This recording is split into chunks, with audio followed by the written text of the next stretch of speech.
cette année, nous avons donc décidé de faire une présentation sous la forme d'un film documentaire, de telle manière à ce que nous puissions vous montrer cette activité de séjour de rupture dans toutes ses composantes. Alors, de quoi s'agit-il? Nous proposons aux jeunes en grande difficulté, les jeunes qui sont en situation de rupture scolaire, les jeunes qui sont dans une forme de désespérance, les jeunes qui ont des rapports difficiles avec les adultes ou qui ont épuisé la plupart des dispositifs dits traditionnels. Nous leur proposons de quitter leur milieu de vie actuel pour venir vivre une expérience à l'extérieur sur 3 territoires différents, puisque l'activité elle est différente, de manière à ce qu'ils puissent s'inscrire dans un processus de changement radical.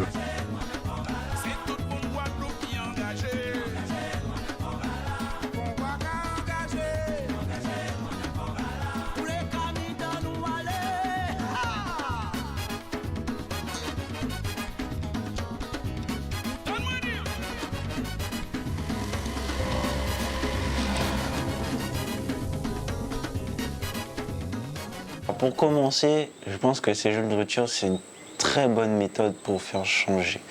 Parce que, en fait, on est mis à l'écart, entre guillemets, du monde dans lequel on vit. Donc, des choses toxiques qui sont là pour nous, comme par exemple moi, la ville un petit peu, là où j'habitais. Et donc, du coup, personnellement, je pense que ça a apporté beaucoup de modifications, entre guillemets, sur moi. Parce que j'avais beaucoup de défauts, des qualités, mais vraiment beaucoup de défauts. Et c'était quoi ces défauts? Par exemple, le vol, je volais beaucoup avant, de la nourriture particulièrement, mais à un moment, c'est allé un peu plus haut. Je faisais des vols, je mentais beaucoup, j'avais beaucoup de mal à avoir confiance dans certaines choses que je faisais. J'avais aussi énormément de mal à m'exprimer hautement, si je peux dire, c'est-à-dire à m'exprimer bien devant les gens, à dire ce qui ne va pas, à dire ce que je trouve mal chez eux, etc. Donc je pense que franchement le séjour il m'a un peu aidé au niveau de ces défauts-là. Moi, j'ai ressenti un peu la même chose, le manque de mes potos, tu vois, parce que être à 4 pendant 2 mois et tout seul, c'est différent. Donc je me sentais un peu tout seul. Après, je sors, j'essaie de faire de nouvelles découvertes, de connaître de nouvelles personnes. Donc ça va, en plus j'ai mon stage et je parle avec des gens. Tu vois, je suis pas enfermé quand même, donc c'est bon. Sinon la vie est plus chère ici. Et ça c'est un truc, franchement, je trouve pas juste, parce que c'est vraiment cher. Depuis la Bolivie, qu'est-ce que tu as trouvé? Tu as eu un petit changement pour toi? Qu'est-ce que tu as commencé à vivre? Bah ouais, l'autonomie déjà. On se lève tout seul pour aller faire le stage. On fait notre petit déj tout seul, on aide à faire le repas. On fait le repas aussi, on fait la vaisselle. Ça, on range sa chambre. Ça c'est normal maintenant, tu vois, c'est l'autonomie. Ça travaille dessus. Même au niveau de ma dépendance sur la drogue, ah ben, je travaille sur ça. Tu vois, donc ça c'est bien. Alors quand je suis arrivé à la Dominique, j'ai vu que c'était pas la même chose que la Martinique et la Guyane. Et j'aime bien la Dominique, sauf quand on est en Dominique, c'est pas la même chose. On est dans une phase de consolidation. Moi je trouve que c'est bien, mais ça fait bizarre de ne pas être avec le groupe. Ok, tu aurais préféré être avec le groupe, plus avec le groupe? Ouais. Tu aimes bien la chaleur du groupe avec tes camarades? J'aime bien être avec mes camarades, mais je sais qu'il y a un moment, il faut que je fasse un travail sur moi. Ok. Et tu penses que, est-ce que depuis le séjour à Dominique, est-ce que tu trouves que tu t'es amélioré? Oui. Sur quoi tu t'es amélioré? Alors, je suis plus autonome. Donc, bonjour à tous, je m'appelle Dorian Floch, je suis éducateur spécialisé au sein de l'association Chrysalide Caraïbes pour les séjours de rupture. Les différences déjà, quelque chose qui est bien à Chrysalide, c'est les moyens financiers qui sont mis en place. Je trouve que les jeunes ils ont une chance incroyable de vivre ce qu'ils vivent actuellement. Le séjour de rupture, il y a beaucoup de moyens qui sont mis en place, financiers, des moyens également humains. On est un grand nombre d'éducateurs quand même pour le nombre de jeunes qu'il y a. Donc c'est une chance pour ces jeunes-là de bénéficier de ça. La différence entre la métropole et la Guadeloupe, c'est la relation aux jeunes qui n'est pas pareille. Il y a une relation, si je puis dire, un peu plus de... c'est pas de la hiérarchie, je sais pas comment je pourrais dire ça. En métropole, il y a aussi du respect, les éducateurs envers les jeunes envers les éducateurs. Mais ici, la différence, par exemple, en métropole, les jeunes ne nous appellent jamais monsieur, madame, c'est toujours par nos prénoms. Donc moi, il m'appelait Dorian tout le temps. Ici, c'est monsieur Floch, madame untel, monsieur untel. Donc il y a ça aussi qui change. Pour moi, ce qui a été aussi la grande différence, c'est le choc culturel. C'est la culture entre la métropole et la Guadeloupe n'est pas la même. Donc j'ai dû m'adapter en fait à une nouvelle culture. J'ai dû m'adapter à des façons de faire différentes. J'ai dû m'adapter aussi au créole. Voilà, c'est des choses totalement différentes. Je trouve que les jeunes me le rendent bien, parce que j'ai pas de grandes difficultés avec les jeunes, notamment dans ces jours-là. Pour ce qui est de l'association Chrysalide Caraïbes, je dirais que c'est une association quand même qui est assez riche en termes de valeurs, qui œuvre quand même pour la protection de l'enfance et pour les jeunes guadeloupéens de manière assez efficace, avec une empreinte sociale marquée quand même en Guadeloupe, puisqu'il y a beaucoup de services au sein de l'association. Il faut surtout reconnaître que, notamment pour les séjours de rupture, pour le CIR, faut pas omettre que c'est quand même une logistique énorme, c'est une organisation énorme. On est quand même 8-9 éducateurs à peu près. Il y a des roulements toutes les 2 semaines, donc il faut prendre en compte les transports, il faut prendre en compte les plannings, qu'il y ait toujours une jonction parfaite qui soit faite quand un éducateur rentre en Guadeloupe pour ses repos et qu'un autre revient en Dominique, Martinique ou Guyane pour le remplacer.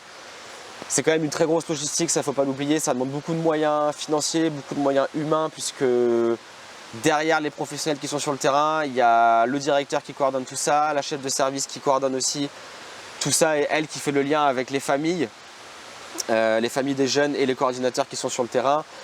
Il y a aussi le service comptabilité par exemple qui prend les billets d'avion, les billets de train, enfin c'est quand même une grosse machine, c'est quand même quelque chose où plusieurs acteurs doivent se coordonner, doivent travailler ensemble, doivent communiquer. Je trouve que la communication au sein de Chrysalide elle est très bien développée puisqu'on utilise beaucoup WhatsApp pour parler entre le directeur, le coordinateur, la personne de la comptabilité, les éducateurs. Donc la communication c'est quelque chose qui fonctionne bien et je pense que c'est quelque chose qu'il faut garder puisqu'il n'y a pas de gros problème de communication. Les infos arrivent à remonter en temps et en heure au moment voulu. On est informé en temps, on est informé au bon moment quand il y a quelque chose qui nous concerne. Voilà, moi comme j'ai dit, j'ai toujours eu les réponses à mes questions, que ce soit dans l'immédiat ou les jours qui viennent. Enfin, j'ai toujours eu les réponses aux questions que je me posais. On a toujours su répondre à mes besoins, on a toujours su écouter ce que j'avais à dire. Donc je sens que j'ai réussi à gagner ma place au sein de l'équipe et au sein de l'association en peu de temps. Donc ça c'est quelque chose qui fait plaisir et qui est valorisant. Ils sont en train de construire leur avenir au sein de ce séjour-là pendant 5 mois. C'est leur avenir qui est en jeu, c'est leur vie qui est en jeu. Donc voilà, ils ont conscience de ça. Moi je trouve que c'est une expérience très, très enrichissante. Et j'incite quiconque, que ce soit jeune ou professionnel, à venir faire l'expérience parce que vraiment, on n'en ressort pas indemne, je pense. Donc, en très clairement, je vous félicite pour tous votre investissement parce que vous avez tous trouvé un stage, vous y allez tous sans problème, vous êtes à l'heure, présentable, on a des bons retours et ça, franchement, c'est très bien. La deuxième chose que je voulais aussi vous dire et que j'apprécie chez vous, c'est que je trouve que vous êtes un bon groupe. Dans le sens où, par exemple, par rapport à la journée aujourd'hui, j'étais pas angoissée que vous vous retrouviez. Bien au contraire, je me suis pas dit, tiens, ils vont nous faire des conneries, ils vont nous faire je sais pas quoi. Je me suis dit tout le contraire. Je me suis dit, c'est bien, ils vont se retrouver, ils s'entendent bien. Mais il y a les choses concrètes maintenant. J'ai appris à travailler ma colère, j'ai appris à travailler ma frustration. C'est des choses comme ça que vous devez en fait voir. Ok ? C'est quoi les apprentissages? Qu'est-ce qui vous fait grandir? Pourquoi vous allez revenir différent?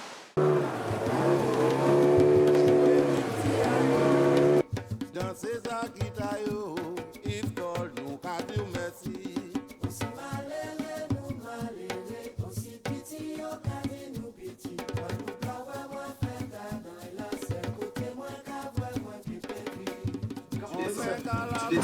J'ai pas d'équilibre.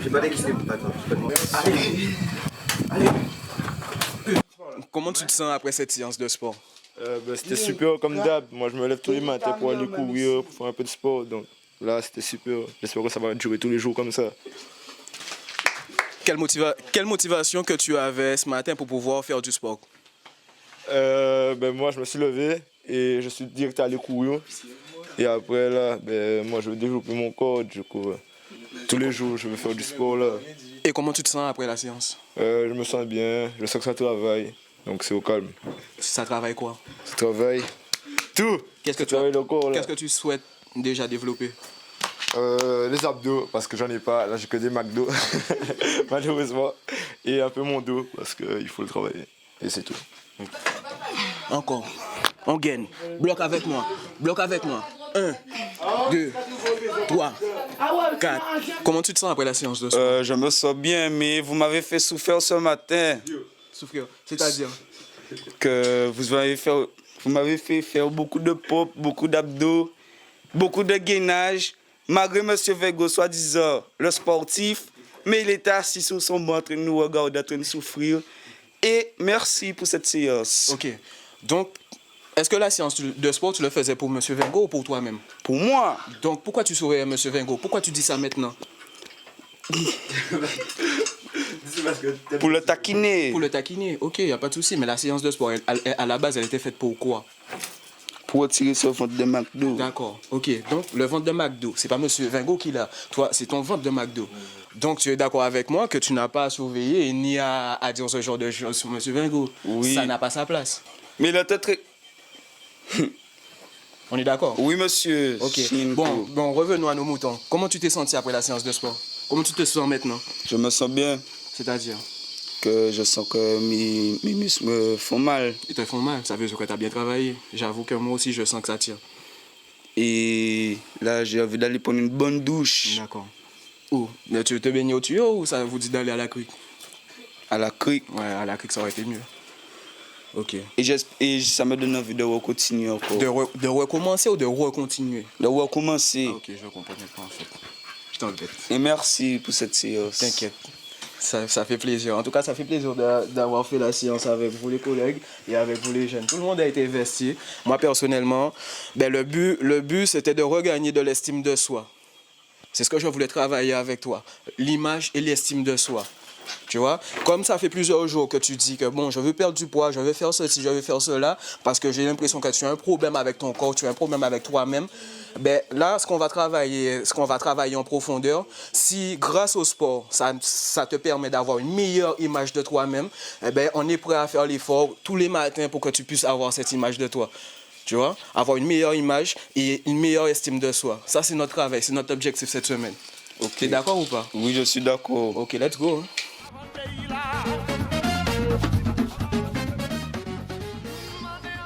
Je suis René Dersion, accompagnateur en montagne et éducateur sportif depuis plus de 25 ans. Nous avons un partenariat depuis plus de 5 ans.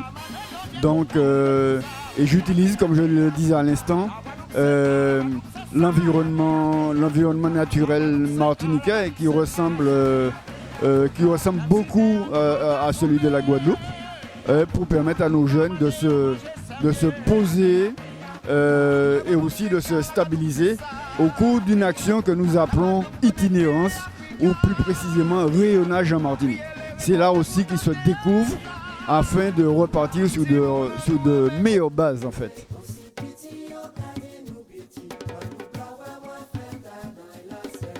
On est passé là.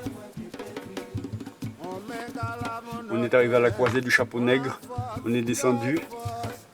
Et là, ça se poursuit. Et là, on est au P. Au P qui veut dire parking. Il y a un petit parking qui prend 2-3 voitures. Et maintenant, on va descendre vers Grand Fond, qui est un quartier, une section comme vous dites. Et ensuite, on prendra à gauche pour arriver au quartier Véry. Depuis plus de 5 ans, ça se passe toujours très bien. Puisque pour tous ces jeunes, c'est une opportunité de découvrir l'île sœur qu'est la Martinique. Souvent, ils adhèrent, la plupart du temps, ils adhèrent au projet, aux activités pédagogiques et éducatives qui sont mises en place par moi-même et par les équipes d'éducateurs venant les accompagnant depuis la Guadeloupe. Mais il est vrai que nous avons eu quelques cas, mais bon, on ne retiendra pas ces cas-là. On retiendra tout simplement que la plupart des jeunes adhèrent à ce projet et quand ils repartent enrichis et blindés pour continuer leur formation. C'est une occasion, non seulement c'est un séjour de rupture, mais c'est une occasion d'échange pour ces jeunes.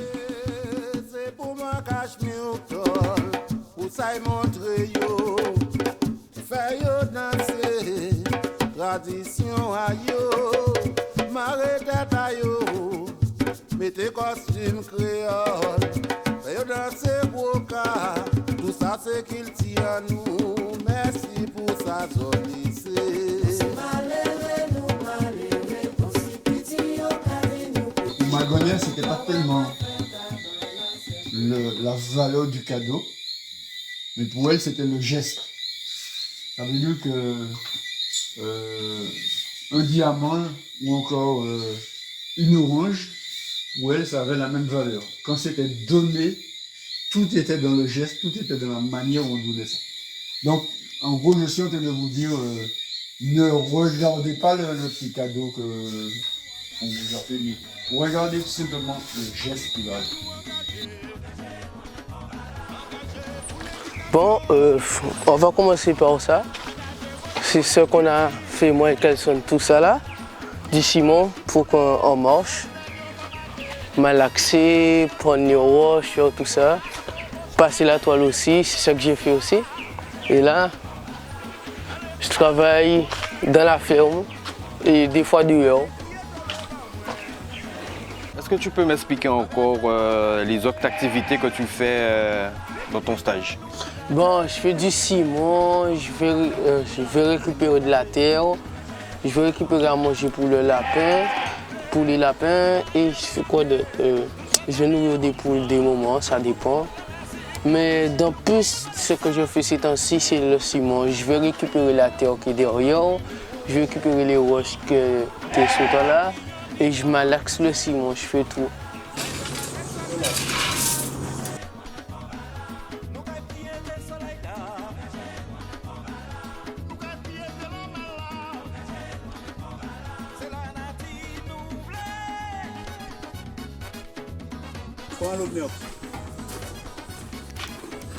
Alors au début, avant qu'on fasse tout ça, au début on a fouillé la terre pour nettoyer, pour dégager toute la terre.